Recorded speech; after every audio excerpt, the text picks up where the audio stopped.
नमस्कार दोस्तों, आज हम अपने नए टॉपिक महान्यायवादी एवं महाधिवक्ता के बारे में डिस्कस करेंगे और कोशिश करेंगे कि सभी क्वेश्चन जो कि एग्ज़ाम के लिए इम्पॉर्टेंट हैं उन्हें कवर किया जा सके। तो ज़्यादा समय न गवाते हुए हम अपना ये वीडियो स्टार्ट करते हैं। हमारा पहला क्वेश्चन है, भारत सरकार का प्रथम विधि अधिकारी कौन होता है? तो भारत सरकार का प्रथम विधि अधिकारी होता है महान्यायवादी। जैसा कि हम सब जानते हैं कि महान्यायवादी, जिसे कि अटॉर्नी जनरल भी कहते हैं, वो भारत का सबसे बड़ा विधि अधिकारी होता है, कानूनी अधिकारी होता है। अगला सवाल है, भारत सरकार को विधि संबंधी सलाह कौन देता है? तो इसका जवाब है महान्यायवादी। महान्यायवादी जो कि विधि का सबसे बड़ा अधिकारी है, तो वो भारत सरकार को विधि से संबंधित सलाह देता है।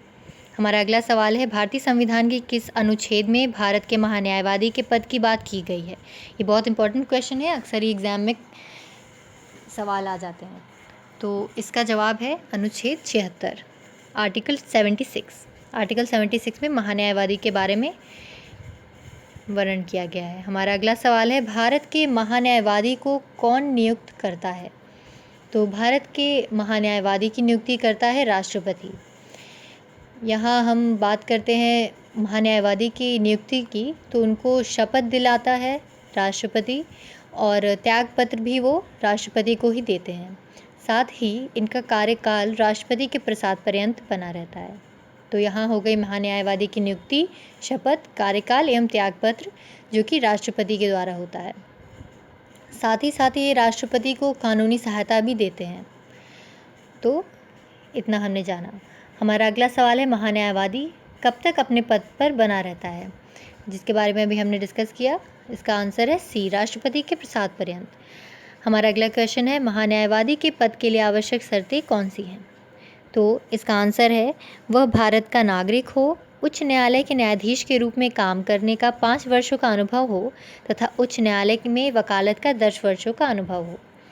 महान्यायवादी के पद की आवश्यक शर्तों में उपरोक्त सभी इसका आंसर होगा।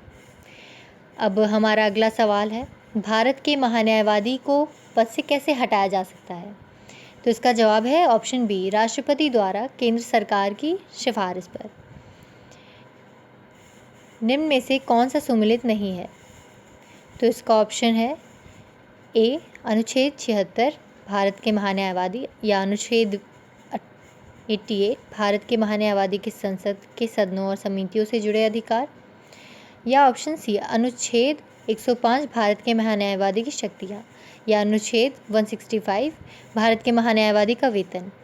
तो इसका सुमेलित नहीं पूछा गया है, तो ऑप्शन होगा डी, अनुच्छेद 165 भारत के महान्यायवादी का वेतन। बाकी सभी सही सुमेलित हैं।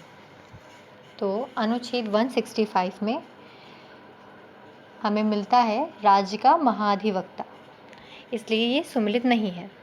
हमारा अगला सवाल है, भारत में अब तक कितने महान्यायवादी चुने जा चुके हैं? तो ये वर्तमान समय के हिसाब से है, तो इसका ऑप्शन होगा सी, जिसमें 15 महान्यायवादी चुने जा चुके हैं जिसके अनुसार। अब अगला सवाल है, भारत का वर्तमान महान्यायवादी कौन है? तो ये इसका ऑप्शन होगा ए, के वेणुगोपाल जी। हमारा अगला सवाल है, इनमें से कौन सा कथन भारत के महान्यायवादी के बारे में असत्य है? पहला ऑप्शन है, देश का सर्वोच्च कानून अधिकारी होता है। ऑप्शन बी, वह अपना त्यागपत्र राष्ट्रपति को देता है। ऑप्शन सी, इस पद के लिए चुने जाने के लिए वही योग्यताएं होनी चाहिए जो कि एक उच्च न्यायालय के न्यायाधीश के लिए तय हैं। या ऑप्शन डी, जब केंद्र की सरकार बदलती है तो इसे भी त्यागपत्र देना पड़ता है। तो भारत के महान्यायवादी के बारे में असत्य कथन है ऑप्शन सी, इस पद के चुने जाने के लिए वही योग्यताएं नहीं होनी चाहिए जो कि उच्च न्यायालय के न्यायाधीश के लिए तय होती हैं। तो इसका हो जाएगा ऑप्शन सी। भारत का न्यायवादी निम्न में से कौन से कार्य करते हैं? ऑप्शन है, भारत सरकार से संबंधित मामलों को लेकर उच्चतम न्यायालय में भारत सरकार की ओर से, या ऑप्शन सरकार से संबंधित किसी मामले में उच्च न्यायालय में सुनवाई का अधिकार। ऑप्शन सी, संविधान। तो ये ऑप्शन डी होगा, सारे ही सही हैं। हमारा अगला सवाल है, महान्यायवादी के अतिरिक्त भारत सरकार के अन्य कानूनी अधिकारी कौन हो? तो इसका सही आंसर है भारत सरकार के महाधिवक्ता और अपर महाधिवक्ता।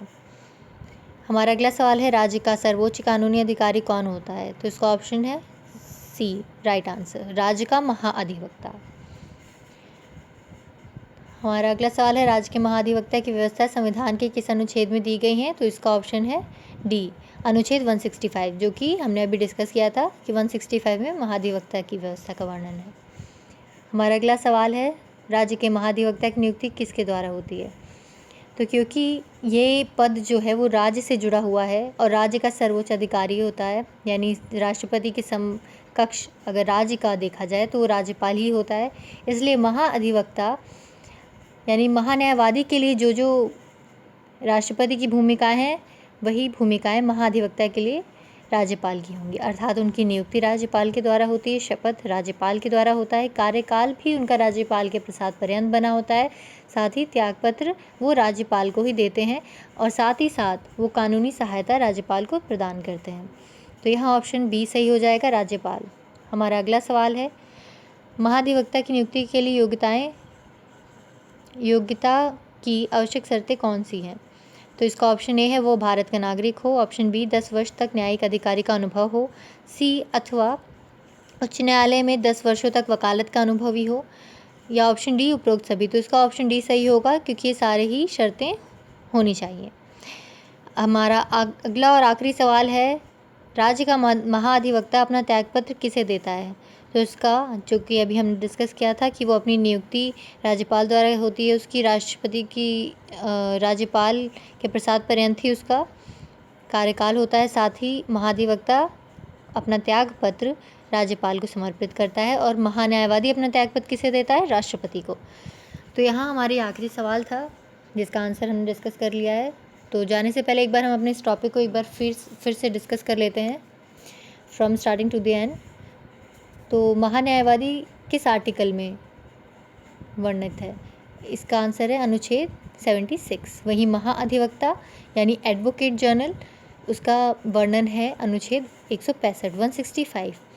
संपूर्ण भारत का सबसे बड़ा विधि अधिकारी होता है महान्यायवादी, वहीं राज्य का सबसे बड़ा विधि अधिकारी होता है महाधिवक्ता। योग्यताएं होती है महान्यायवादी की सुप्रीम कोर्ट के न्यायाधीश के समान, वहीं महाअधिवक्ता की योग्यता होती है हाई कोर्ट के न्यायाधीश के समान। नियुक्ति, शपथ, कार्यकाल, त्यागपत्र एवं कानूनी सहायता प्रदान करना राष्ट्रपति के लिए होता है महान्यायवादी का, और वही ये सारी चीज़ें महाधिवक्ता की होती हैं राज्यपाल को लेकर। हमारे प्रथम महान्यायवादी का नाम है MC सेतालवत और वर्तमान में KK वेणुगोपाल। वहीं वर्तमान सॉलिसिटर जनरल AG को विधिक सहायता देने हेतु होते हैं, यानी कि अटॉर्नी जनरल को विधिक सहायता देने के लिए होते हैं वर्तमान या सॉलिसिटर जनरल। तो यहाँ हमारे टॉपिक ख़त्म होता है। चैनल को लाइक एंड सब्सक्राइब करना ना भूलें। Thank you so much.